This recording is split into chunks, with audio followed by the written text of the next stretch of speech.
Hey guys, I welcome you all to Bhadra's Academy. In this session, we are going to talk about the Flamingo Revolution. Flamingo Revolution होता क्या है? देखो, Flamingo. Do you know about this bird, right? And इन्हीं से इस revolution का link जोड़ा जा रहा है. Now, एक्चुअली क्या है ना, आपको पता तो होना ही चाहिए दैट अभी अल्बानिया में एक बहुत बड़ा प्रोटेस्ट चल रहा है in the name of flamingo revolution, right. और क्यों प्रोटेस्ट चल रहा है?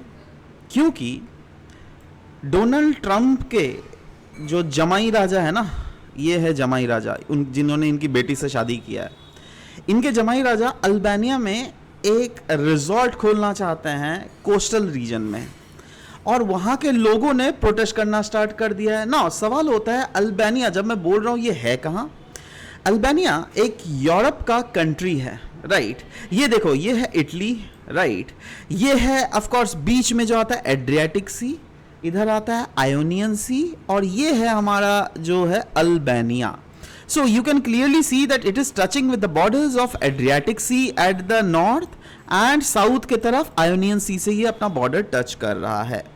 अब यहीं के अराउंड thousands of protesters ने इस रिवोल्यूशन को लॉन्च किया है अगेंस्ट एक कोस्टल रिजॉर्ट प्रोजेक्ट चल रहा है. और कहा जा रहा है दैट ये कोस्टल रिजॉर्ट अगर यहाँ पे बन गया ना, अनडाउटेडली पैसे तो बनेंगे, पर यहाँ की इकोलॉजी तहस नहस हो जाएगी.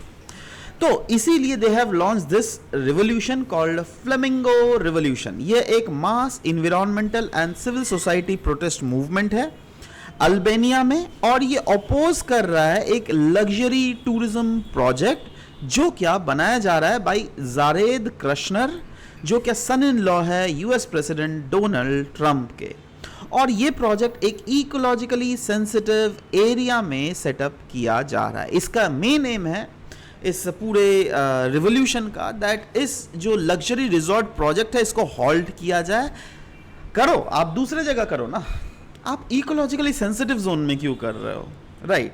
क्योंकि अगर आप इकोलॉजिकली सेंसिटिव जोन में करोगे ना तो वहां के लोकल लोगों को प्रॉब्लम होगा. देखो, इनके जमाई राजा कहाँ के है? यूएसए के, राइट. वो तो मुश्किल से साल में 1-2 बार आएंगे वहां पर, राइट. बट वहां की जो बायोडाइवर्सिटी है वो तो तहस नहस हो जाएगी ना. तो इसीलिए जिससे वहां के गवर्नेंस स्ट्रक्चर को ट्रांसपेरेंट किया जा सके, और कहा तो ये जा रहा है दैट वहां के पॉलिटिकल फिगर्स जो है ना करप्ट हो चुके हैं. क्योंकि सोचो ना, यूएसए से कौन, यूएसए के जमाई राजा को कौन नहीं तो वो देगा अपने रीजन के इकोलॉजी को तहस नहस करने के लिए. अगर आपको परमिट दिया जा रहा है मतलब जरूर कहीं ना कहीं करप्शन हुआ है. तो वही बोला जा रहा है दैट डिसीजन मेकिंग में करप्शन नहीं होना चाहिए. तो ओवरऑल अगर हम लोग इस पूरे न्यूज को एनालाइज करें ना, आप देखिएगा दैट इन्वायरमेंट को बचाने के लिए लोग रिवोल्यूशन में उतर आ रहे हैं. Similarly, you might have seen many revolutions that are going on throughout the world, right? So again, ऐसे ही मतलब इन्वायरमेंट, मतलब can you imagine that environment कितना ज़्यादा इंपॉर्टेंट है आप लोगों के लिए, है ना. इससे दुनिया को इन्वायरमेंट का वैल्यू समझना चाहिए. चलिए, इसी के रिलेटेड एक एमसीक्यू भी मैं आपसे पूछता हूं. मैं चाहता हूं सर आप सब कोई इस एमसीक्यू का नीचे कमेंट सेक्शन में बिल्कुल आंसर दीजिएगा. With reference to Albania, consider the following statement. Albania is an African country, पहला स्टेटमेंट है. और दूसरा स्टेटमेंट है it touches the border of Adriatic and Ionian C.